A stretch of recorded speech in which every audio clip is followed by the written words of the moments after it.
அப்பா எப்போ வரு அப்பா எப்போ வருன்னு கேட்குது. ஆனால் அது கடைசி வரைக்கும் அப்பா பார்க்க முடியாமல் போயிடும் போல.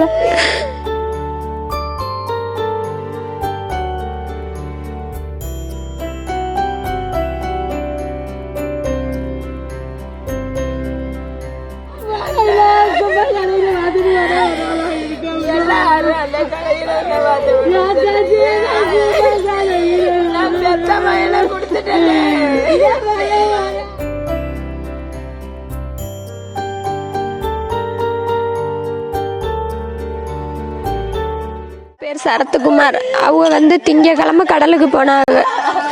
போய் நேரம் 6 நாள் ஆச்சு. நேற்று 2 மணிக்கு போன் வந்துச்சு, அவங்க தண்ணியில் தவறி விழுந்துட்டாங்கன்னு. அதுலேருந்து எங்கள் ஊருக்காரங்க எல்லாம் தேடத்தான் பண்ணுறாங்க. ஆனால் அரசாங்கத்துலேருந்து இன்னும் வரைக்கும் எதுவுமே இது பண்ணலை. என் பிள்ளைங்க அப்பா எப்போ வருன்னு கேட்குது. ஆனால் அது கடைசி வரைக்கும் அப்பா பார்க்க முடியாமல் போயிடும் போல. என் பிள்ளைகளுக்கு எனக்கு இந்த அரசாங்கம் என் வீட்டுக்கார கண்ணில் கண்டிப்பாக காட்டணும். அதுக்கான முயற்சி எடுக்கணும். என் பேர் திவ்யா. என் பிள்ளைய 2 பேர். ஒருத்தனுக்கு 5 வயசு, ஒருத்தனுக்கு 8 வயசு. அதுக்கு இப்போ தான் எல்லாரும் வரவும் தெரியுது நம்ம அப்பா நம்மளை விட்டு போயிருச்சுன்னு. இன்னும் வரைக்கும் அது தெரியும். எப்போ வருன்னு என் பிள்ளைய கேட்குது. அதுக்கு என்ன பதில்? மயம் வெள்ளிக்கிழமை போனான்.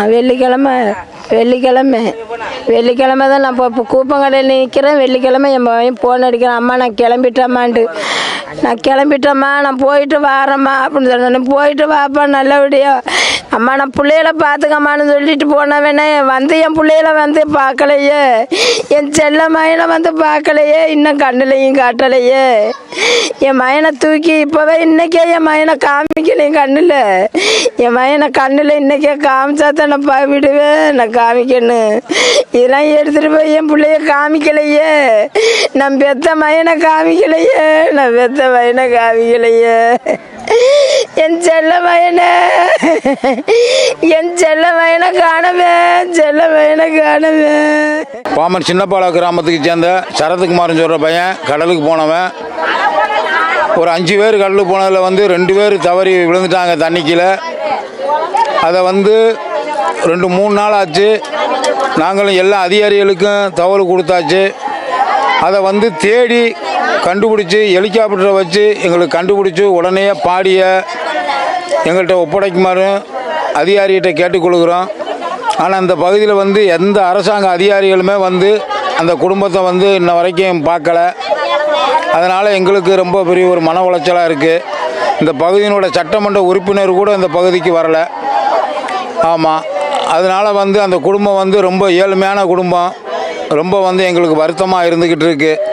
அதனால் அரசாங்கம் உடனே தலையிட்டு அதில் ஹெலிகாப்டரை வச்சு தேடி கண்டுபிடிச்சி தருமாறும் தாழ்மையுடன் கேட்டுக்கொள்ளப்படுகிறார்கள்.